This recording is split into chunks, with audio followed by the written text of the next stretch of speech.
My hobby is reading about Abrahamic religions and apocryphal texts.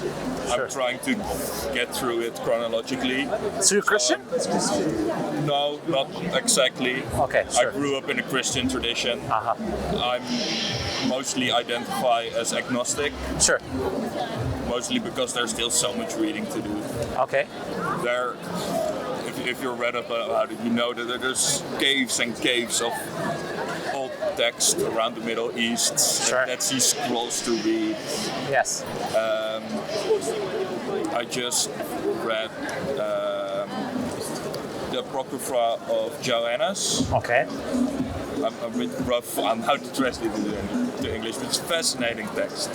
Sure. About meditative states and the concentric circles of angels and heaven and like old,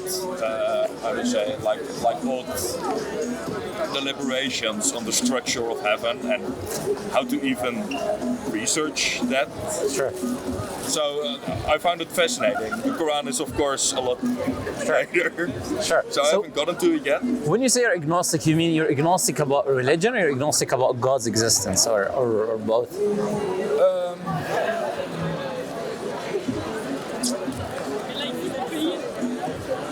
I think there's something. Okay. Good start. I think I recently read something about Kabbalistic theory, which I found very interesting. Okay. Where they try to describe God not as something he or it is, but saying that it's something you can only describe what it's not. You can't say God exists here. Sure. You can only say God is endless. Okay. There's no end to it. I find that a very I think it really lines up with how I think about God. It's not a singular thing or a singular person. It's an all-encompassing force, and it's even more than that. Yeah, I find that problematic in a bit because there have been. You cannot just define God based on negations. You can't. If you just negate attributes from God, it's not enough to define God. For instance, I can say God is not bad. That doesn't necessarily mean He's good. Yeah. So if I don't affirm goodness for God, that's an essential attribute for God's existence. I can say God is not ignorant. That doesn't necessitate that God is all-knowing because He's not ignorant. So I find it very problematic. But negation is necessary, but in the same time, affirmation is also necessary. I just said I'm not really into debating, but I do want to pick your brain about something. By saying God is good, what do we mean by good? Don't we try to capture something about like something so much higher than us by applying a human concept to it? Yeah, sure. So in an Islamic point of view, we only attribute to God what He attributes to Himself.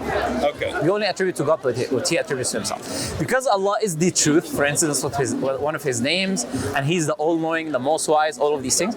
Whatever God commands you to do, by default, that is good, because God Himself is good, right? And what He forbids you from doing is by default a bad thing. God defines what good is and what bad is due to His perfect nature and existence. He possesses that we don't possess. And that's a nice way to grab that contradiction by saying, yeah, I like that. Okay, so you say you believe in something then, that there is something that exists, some higher power, something. Do you believe that thing created the world? Yeah. Okay, so then you would say you would believe in a God, but you don't have a definition for what a God is, basically. You don't.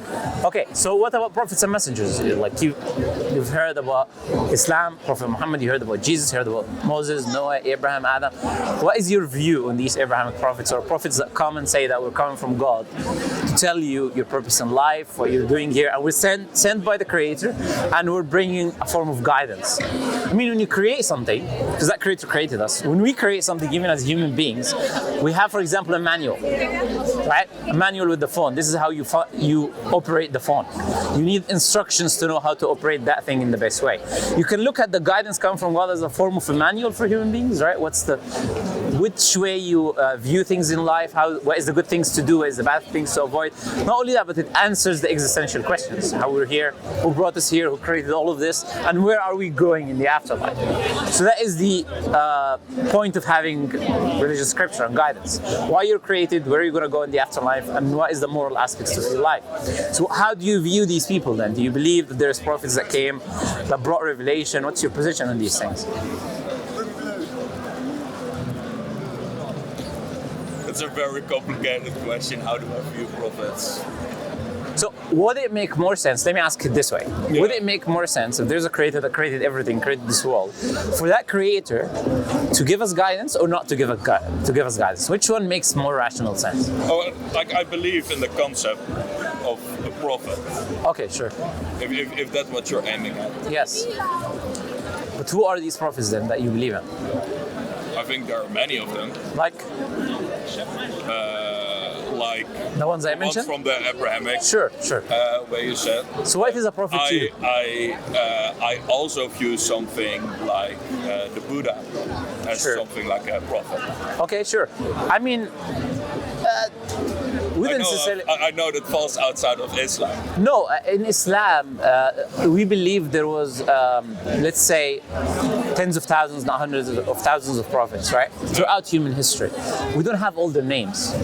Could Buddha have been a prophet? It's a possibility, even under an Islamic worldview. But the teachings remaining now, which, by the way, are not traced back to Buddha, you cannot trace them historically to him back. So what people are following today, we would say that's not true, right? It has elements of truth, right? Yeah. So they can say certain things which are true. I'm not saying everything there is wrong, but there are many things that are not true. So connecting that to the person that existed that was called Buddha is questionable, because you cannot connect them to him historically. Now, that individual historical figure, when he left Buddha in life, when he was walking around, could he have been a messenger of God? It's possible. Could he have been a prophet of God? Under an Islamic worldview, he could have been. So we make a distinction between what people attribute to him today and between what he actually preached when he was alive, and whether he was or he wasn't, that's a possibility, right? So, but you say then you believe and accept the existence of the prophet I mentioned.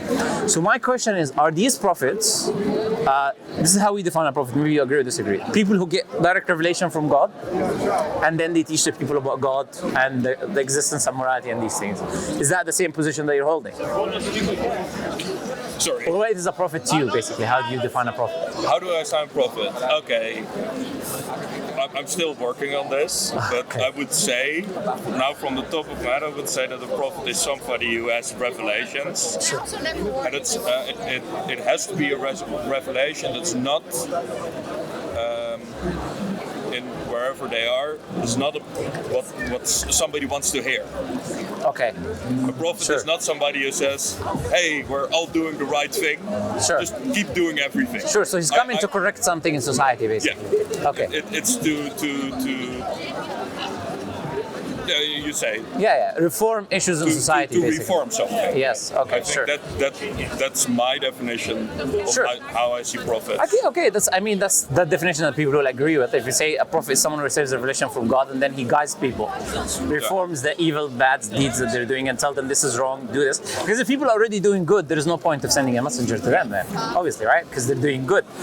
So, didn't you believe that Jesus was, Moses was, Prophet Muhammad was? You believe these people were all messengers of God? I think they could be. Could be. So how would you define, now let's move on to the next part of the question then, right? So now we established there is a creator sends prophets, this is the definition of prophets. Now how do we identify whether someone is a true prophet or not? Because they all claim to be prophets, right? All of the people we mentioned. Now how do we identify whether Prophet Muhammad, for instance, was a prophet of God or not? Yeah, I would take the very annoying concept of we just can't. We can't, but that's a problem. Why? You have to logically tell me why we can't. Because that's the whole point of, in my view, religion. That it's something that cannot be completely scientifically founded. You can always say, well, that's just a person saying something. I think the point of religion is that somebody has to put into work to read or hear something and to believe in it. Okay, As soon as that goes away, as soon as you can evidently show this is true, like you say, this is white. Sure. You don't need the prophet to say this is white. Sure. So it's just true. So Sure. it's not a religion to point at this and say it's white. I think Sure. the whole cut-off point of religion is where belief is necessary. Okay, so let me say why I kind of disagree with you. But first, I say we're not talking about the same thing in a way. I was talking about a prophet. How do I identify a prophet as being from God? And then you talked about the concept of an idea which is called religion. I think these are two separate things. They're not the same thing. But first, use the word science. So let me just first tackle that first, and then speak about the idea of religion or prophet. What is the definition of science? What is the scientific method? Things that we can know within an axiomatic system to be true. Yeah, what's that system? What's the scientific method? What I think is one of the most beautiful works ever written is Euler's Elements, where somebody exactly describes, you take a point, you take another point, you connect them, it's a line, if you set a circle on that point, and from there you start to build up. You say, we take these evident things to be true. Okay, we need to accept those, and we accept, most people will accept those, and from there we start to build a system of understanding. That's science. The scientific method has a definition, right? The scientific method is to study the physical natural world. So we study the physical natural world, whatever we can observe, whatever we can put under a microscope, that's what we can study using the scientific method. So we study the physical natural world through experimentation, repeatability, repeat the experiment, and falsification. Whether we falsify the conclusion or remain with the conclusion, that's the best conclusion we have at the moment. That is what scientific method is, and the conclusions are what science is, right? So that scientific method is limited. Is limited to what? Is limited to the natural physical world. Is limited to the set of data that you have, and it is not absolute, meaning it doesn't give you absolute facts. It gives you conclusions, and these conclusions change. So you have books written, for example, like Paradigm Shift by Thomas Kuhn, where he talks about massive changes in science. Like, obviously, we know the theory of gravity, for example, Newtonian physics and Einsteinian physics, and massive changes in science that happens. Static state theory, Big Bang theory. Why do they happen? Because science does not give you absolute truth. It gives you the best conclusion based on the data that you have. Also, science is based on other things. It cannot function without them. So, for instance, science has the premise of logic and mathematics. Without them, science cannot function. So, science is weaker than reasoning and logic and mathematics because these are deductive methods, while science is an inductive method. So, it's a weaker method. So, I don't need to be scientific in a religion to be stronger than even the method of science, because science doesn't give. No, I completely agree. To be clear. Yeah. So, what I'm trying to say is religion and science are two separate topics in this case. That's what I'm trying to highlight. Yeah. One is inductive that leads to temporary conclusions, and it's a useful method. We use it. It's an instrumental method. You can use it as an instrument. And we say religion is reasoning and facts and logic that can give you absolute facts. Can give you absolute. We're talking about true religion, of course, not false religions, right? So now coming back to the idea of prophets now, because like I said, science by the way flourished under Islamic Empire because the scientific method they're using today, the modern scientific method, is developed by a Muslim called Al-Hasan ibn Haytham Andalusian. And his book Optics is how we have cameras, right? Algorithms is a translation of a Muslim name, Al-Khawarizmi, right? Algebra, same thing, same story, right? So Muslims don't have a problem with science, but we use it as an instrument, and we understand the realm of God and metaphysics is a different realm of the realm of science, which is the physical world, observing it and putting it on the microscope. Now coming back to the question, separating religion from prophet. I'm talking about a prophet, someone who comes, makes a claim, I am sent by God. God gives me a revelation. That's what a prophet is, right? That's a claim. How do we identify whether this person is making a true claim or a false claim? Because if he is, and you cannot say we can't, that was kind of the answer in a way, right? Yeah. So I said that's not a rational answer, because we can. Well, rationally we can come to the conclusion. On your method of it, I'm a theorist. I've studied theoretical chemistry. Sure. So I'm pure in the math world. So for me to say something is true, it has to fit in a system that can trace back to absolute axioms. Okay. Even saying words vilifies like absolute truth, because in that way there's wiggle room with the law. With the law you try to capture something very exact, but there's always loopholes in the law. Can I answer? So, I'll answer that point for you. So to finish my point, for what me true, I think we're talking about a different kind of truth. for me, truth is like a higher standard. Sure. For something to be absolutely not false, it's. I don't even think it's possible to capture that. That's a problem with philosophy. Yeah. Like, okay, no, but do you believe in existence for absolute truth, though? There is absolute truth. No.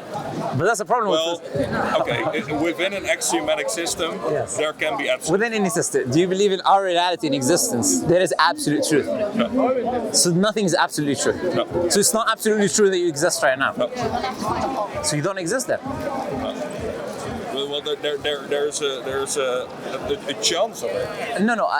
This is the problem with going into too much philosophy, right? When someone, and I'll say this with respect, I don't mean insulting. Someone can get confused, right? And I met hyper skeptics like this a lot. They get too much into philosophy, where they start doubting the basis of existence. So there are different types of knowledge, right? There's deductive knowledge, inductive knowledge, but there's intuitive knowledge. One of the intuitive knowledge, which is the basis of everything, is our intuitive knowledge of knowing our existence. We intuitively know that we exist in this life. That's the absolute strongest form of knowledge, because everything is built on that. Once we exist, we experience life, and then we experience knowledge, we experience induction, deduction, and everything else. There is absolute fact. Like there is absolute fact that there is a building behind you, that there is a light coming down, that there is a moon in the sky. These are all absolutely true things. You don't live your life based on maybe I exist, maybe I don't exist. You live your life based on that you exist, thinking that this is true. No. What no? Which part? For me, truth is absolute truth, as you say, is something that's way higher.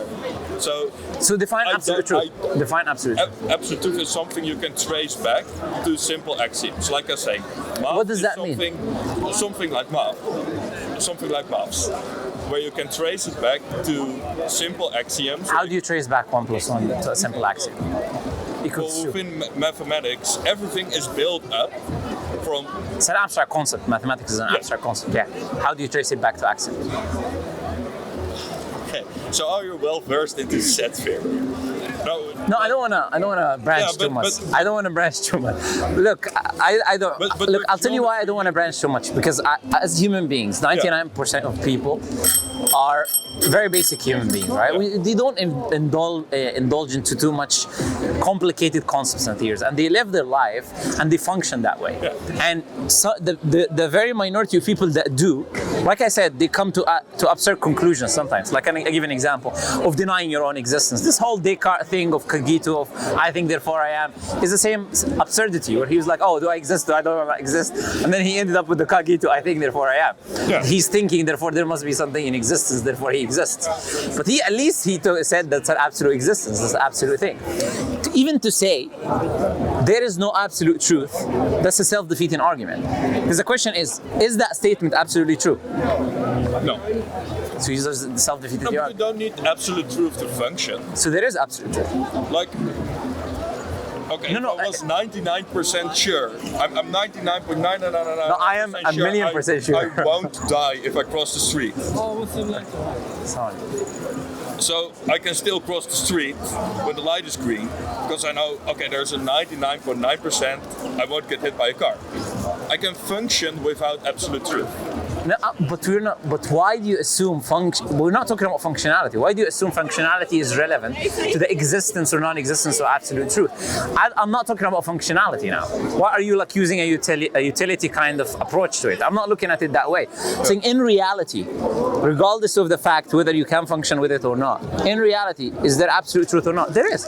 It's either you exist or you don't exist. One of these two things are absolutely true. Yeah. Okay, so there is absolute truth. Well, Whatever is true is true. No, exactly. But what I know So whatever is is the true- gradient between that. No, but whatever is true between these two things is absolute truth. So there is absolute truth. Yeah. Your limited knowledge is irrelevant. In reality, it's absolutely true whether you exist or you don't exist. So- As a human being, you know for a fact, for instance, it's absolutely true if you don't go to work, you're not going to get your paid. You know that's an absolutely true fact. So it's absolutely true. There's no probability there. You're functioning based on absolute fact and working based on absolute Even fact. in You know, as a human being, absolutely fact, if you don't drink water, you're going to die. You know, if you don't consume food, you're going to die.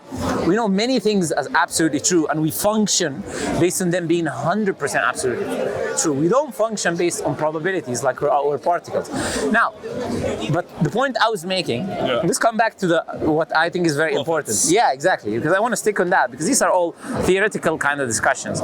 Now, how do we know a prophet is a messenger from God or is not a messenger from God? Now, we said there is absolute truth. There is absolute truth. Even if you don't want to take absolute truth on your worldview or whatever, you will still take the probability of 99.9 whatever probability you want to take. I claim it is absolute truth, and it has to be absolute truth. But either way, how do we know he is or he isn't? Again. Let me ask this question. Let me ask this question. No, without belief. Without belief. There is no relation. Without. I think your belief means blind faith, right? Within the if my knowledge from Abrahamic religions is correct, is that God gave us free will in order so we can choose to believe or not, right? Okay, so you may have a background from Christianity, you may have a background from other faith, where they rely on just believe blind faith or anything. Islam doesn't function that way. We believe we can have evidences, like we can use reasoning, deductive logic and reasoning, and we can see evidences that we say the only possibility that this person was a messenger of God. I'll give you an example and ask you a question, you tell me. I'll give you the idea, the concept, and you tell me whether that you agree that this will mean that this is a messenger of God or not. 1,400 years ago, take yourself back in a time machine and put yourself 1,500 years ago in the past. What equipment did we have? No planes, no cars, no microscopes, no telescopes, no phones, no advanced light systems, nothing. People lived in tents, and they had camels and sheep and some water, yeah? In the deserts of Arabia at the time of the Prophet Muhammad. Okay. Put yourself in that time, in that locality, in the existence of the Prophet Muhammad. Living with these people, 40 years, people know him. Revelation from God comes to him. Now, in that revelation, in his teaching and in the revelation, you have the following. You have prophecies of the future, of things that happens in his time. He says, this will happen, that will happen, that will happen. Hundreds of years after him, and even today, 1,400 years later, these things are happening. So he makes tens of prophecies of the future.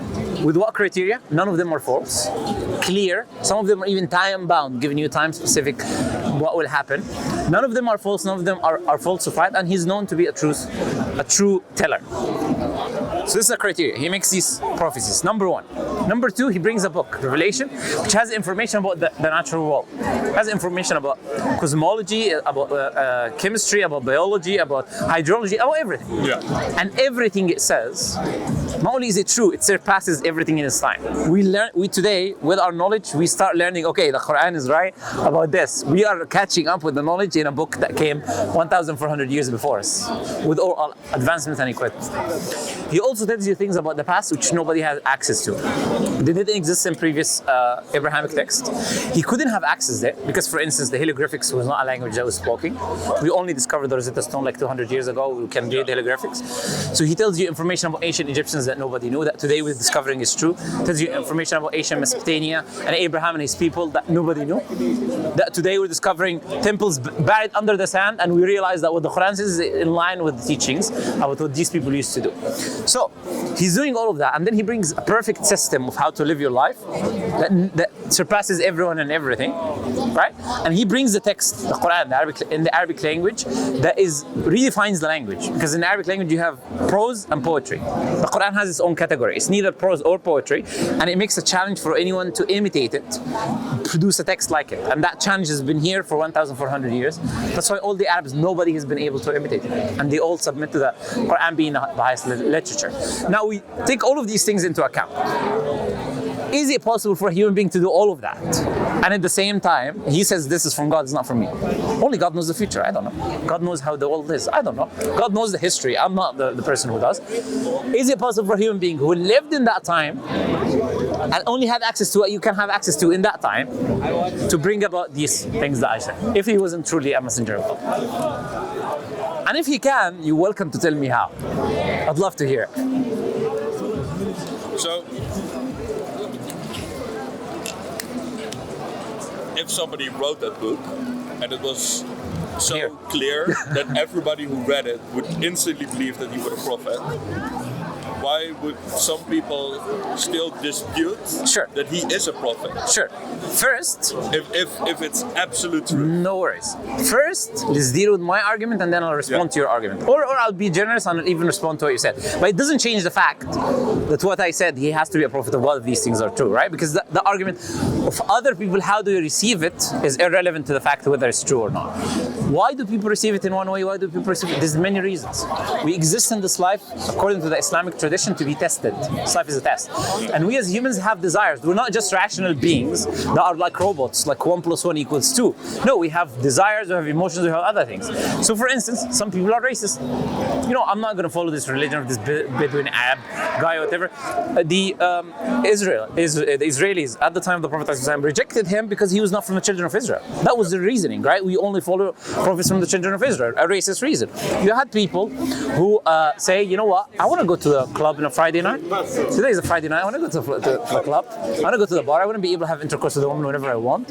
I want to drink alcohol if I want to drink. I want to gamble if I want to gamble. I'm not going to let this religion restrict me, even if it's true, I don't care. I had one guy, I swear to God, it was here. I spoke to this guy and I gave him evidence for Islam. He agreed the Prophet Muhammad is a prophet. But he said, I can't accept Islam. Do you know what he said? He said, my family is Mexican, we eat pork, and I can't be Muslim because we eat pork. Something as ridiculous as that. Human beings can have multiple reasons for why they don't accept something. You have to even see, are they going to go to that step where they even investigate truly? And if they hear already about Islam, there are commandments. So we said first, the aspect that they restrict your desires, but also there's commandments of things you need to do. You need to pray 5 times a day, you need to fast. So someone doesn't want to do certain things. Someone doesn't want to restrict his desires. Someone who wants to live his life in an open, free way, and whichever way he wants to do it. There's many reasons why people may not accept the truth. Even at the time of the prophets themselves. Moses, when he split the sea for his people, they crossed the sea and they started worshiping the calf. Literally after he crossed this, like, what else do you need? Like, you know this is a messenger from God. It's not just about proof. There's many other elements that can prevent humans from following the truth, and that's why they're being tested. But it doesn't change the fact. The truth is clear as the sun, and it cannot be refuted, like in a rational discussion, like I'm demonstrating right now.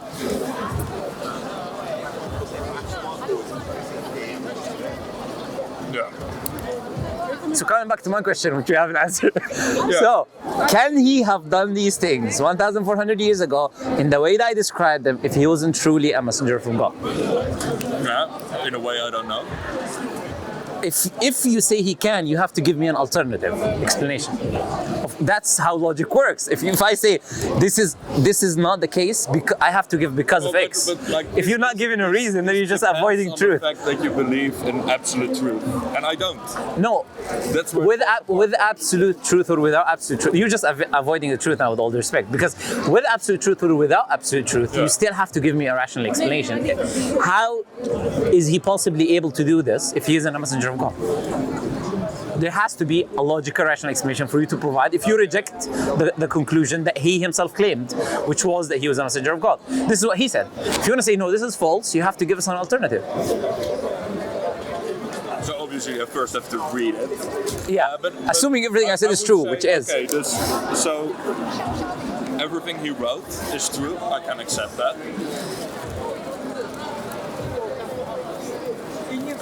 But what then proves that he was a prophet, he was somebody to change the course, right? To teach people what God requires of them, why they exist in life, and happen after life.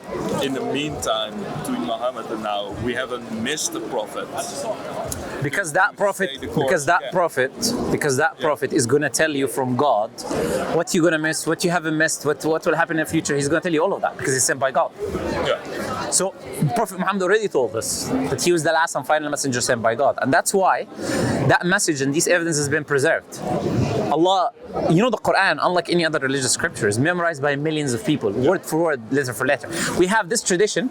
Allah has made that tradition and made the Quran easy for memorization, so the message can remain. There's no need to send another message. Because if you send another messenger, he's going to say the same thing. He's going to say, worship God, be good to the same things that are here are going to be repeated, and there is no need for that. So, Prophet Muhammad was the last and final messenger, but before him there was many messengers, like I told you. And Prophet Muhammad told us there was many messengers. So, in the case something horrible were to happen and we forgot the Quran? Impossible. Impossible. Yes. I told you, it's in the hearts of millions of people. Yeah. Even if you burn every literal copy of the Quran, I'll recite it to you back to you. No problem. I'll write it down. But in the you would say that God would absolutely preserve. Allah told us in the Quran, we've sent down. Yeah, Allah said, "Inna nahnu nazzalna dhikra wa inna lahu lahafidhun." We've sent down the revelation, the Quran, and we're going to preserve it. Allah took it as a mission upon Himself because it should be the guidance. So long as there is people who are in the test, whether they believe or not, the Quran will be there. So that for them, they can come across the truth. Once that is no longer there, then the day of judgment will be there, the end of times, basically. You weave a good argument. Yeah. I don't think I have any more questions. Yeah, that's it. Just consider it. I'll give you my channel, by the way. You can watch it. What's already given it by you? Oh, okay. So there's a video there. It's called Compelling Evidences for the Truthfulness of Islam. I don't go into detail. It's like an hour, 20 minutes or whatever, because I didn't have much time. But I show some of the evidences I was telling you about. Examples of the evidences, right? Of the prophecies, for instance, of the things about the natural. So it's an absolute fact that these things are the case. And if they are, then this is the message that we're giving you. To submit to God, to become a Muslim by submitting to the Creator, because you will die one day. And if this is true, then what it says it will happen in the afterlife will happen, right? It's a pleasure talking to you. Yeah. And yeah, have a nice day. Have a nice evening. On the day of reckoning, of course. I guess. Well, I hope that you're a Muslim by that time. Okay. All right. Pleasure talking to you. See you. Bye-bye. Bye.